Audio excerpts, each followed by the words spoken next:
Si tu désires faire partie des 10% d'entrepreneurs qui réussissent à l'intérieur des 5 premières années, tu devras te concentrer sur ton développement personnel, qu'on appelle la croissance personnelle.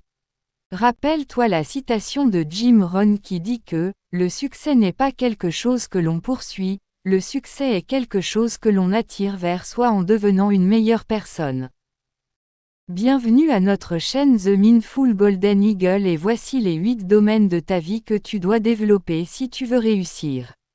Je vais passer à travers différents éléments clés, les différents domaines dans lesquels, si tu prends le temps de grandir, si tu prends le temps de devenir une meilleure version de toi-même, non seulement tu deviendras une personne exceptionnelle, mais surtout, tu pourras atteindre tous tes objectifs. Je te donne le défi, au cours des prochaines semaines, des prochains mois, d'en choisir 2 ou 3 sur lesquels tu vas te focaliser. Ne les fais pas tous en même temps, parce que sinon tu vas être mélangé, tu vas être découragé. Vas-y un à la fois. Une fois que tu en as maîtrisé un, passe à l'autre. Business. Le premier domaine que je... 2. Le succès. Le deuxième domaine que tu dois développer, c'est au niveau de ta réussite. J'imagine que si tu es en train de regarder cette vidéo, c'est parce que tu veux avoir plus de succès dans la vie. Malheureusement, aujourd'hui, les gens croient que la réussite vient par hasard. Tu as bien plus de chances de te faire frapper par la foudre que de gagner à la loterie. Sur une note positive, les probabilités de réussite sont beaucoup plus élevées si tu investis en toi, en mettant une entreprise sur pied, par exemple, que si tu joues à la loterie. Donc, quelqu'un qui a toute sa tête, à quel endroit devrait-il mettre ses efforts? Sur lui-même. Étudier la réussite. Comment fait-on pour étudier la réussite? Rien de compliqué, étudie parcours d'une personne qui a réussi dans le domaine dans lequel tu veux te diriger. En étudiant son parcours, tu vas comprendre la mentalité qu'elle a dû développer, les obstacles qu'elle a trouvés sur son chemin, comment elle a fait pour les contourner, et les solutions qu'elle a trouvées aux problèmes. Écoute une personne qui est passée par le chemin avant toi. N'essaie pas de réinventer la roue, ça sera beaucoup plus simple pour toi. 3. La spiritualité. Le troisième domaine que je te conseille fortement de développer, c'est la spiritualité. En tant qu'être humain, on dégage tous une énergie, une vibration. Certaines personnes appellent ça une aura, qu'elle soit positive ou négative. Comme je te le dis, avant d'acheter tes produits, tes services, c'est toi que les gens vont acheter. Mais si on t'approche et que tu dégages une énergie négative, tu vas les faire fuir. Et le contraire est aussi vrai. Les gens vont t'acheter toi avant d'acheter tes produits et services.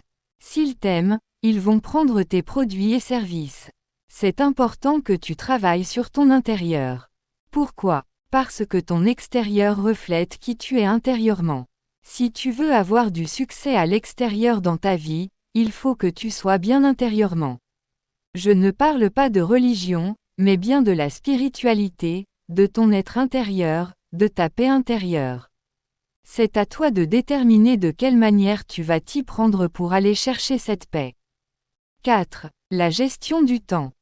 Le quatrième domaine que je te conseille fortement de développer, et surtout de contrôler, de maîtriser et de bien gérer, c'est ton temps. On dit que le temps, c'est de l'argent. Quelqu'un qui a trop de temps libre, ce n'est pas bon signe.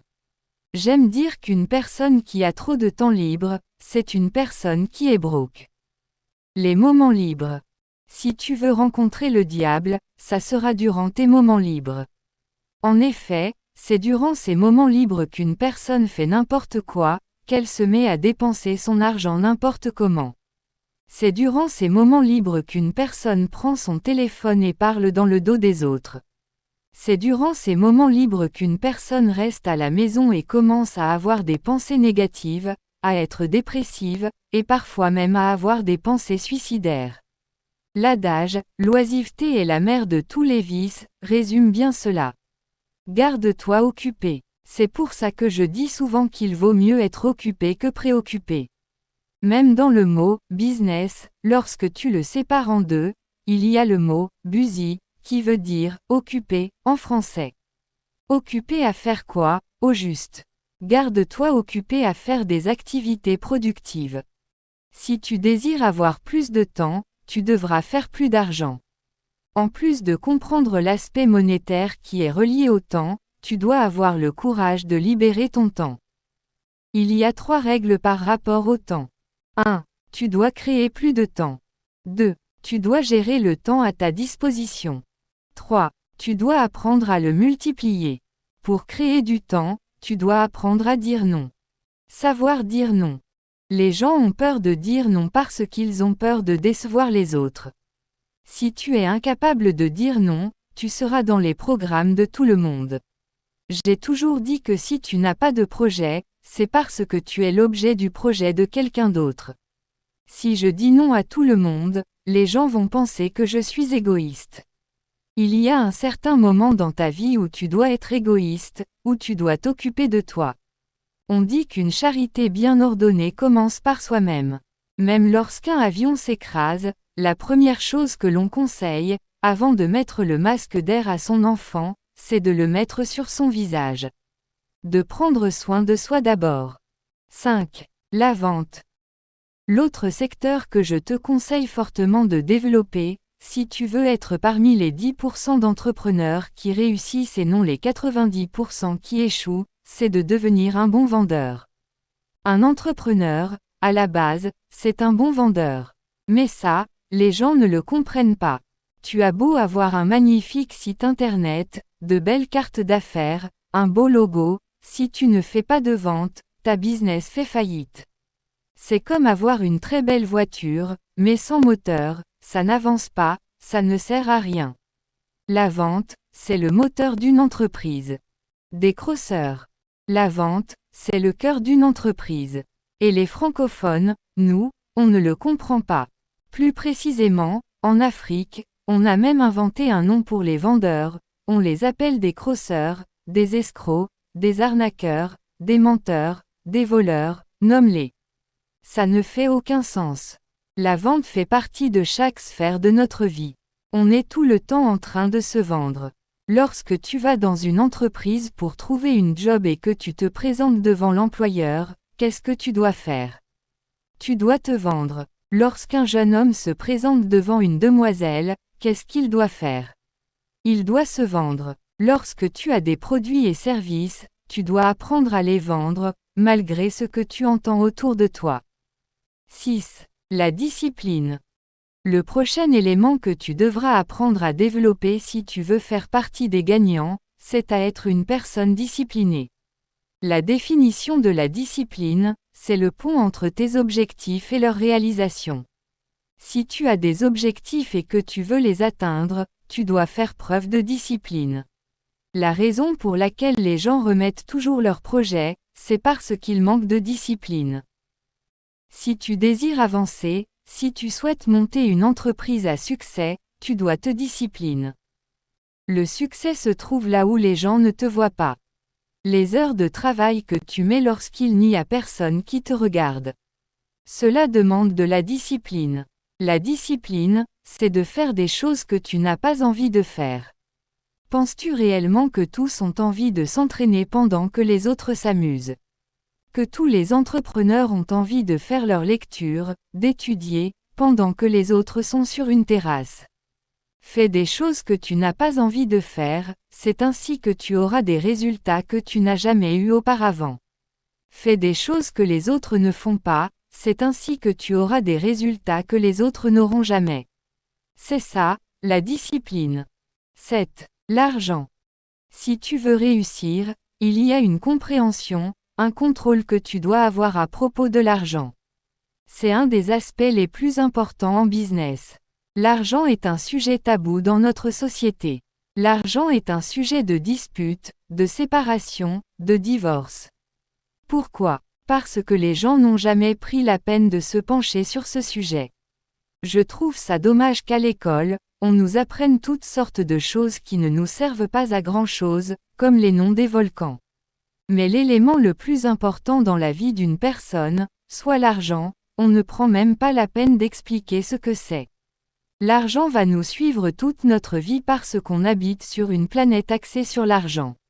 Une planète économique. Tu as tout le temps besoin d'argent, pour te nourrir, te déplacer, te vêtir, avoir un logement, t'éduquer. Lorsqu'on t'a mis sur terre, on t'a parlé d'argent, et tu vas mourir avec cette conception. Donc, je crois que ça vaut la peine d'en savoir un peu plus sur l'argent. Il faut comprendre à la base que l'argent est un instrument neutre, l'argent n'est pas mauvais en soi. L'argent égale énergie. J'aime comparer l'argent à plusieurs éléments, tels que l'énergie. L'argent, c'est de l'énergie que tu dois apprendre à attirer vers toi. C'est comme de l'électricité, tu peux utiliser l'électricité pour éclairer une ville en entier. On sait très bien que notre civilisation, que nous, en tant qu'êtres humains, nous dépendons de l'électricité pour vivre.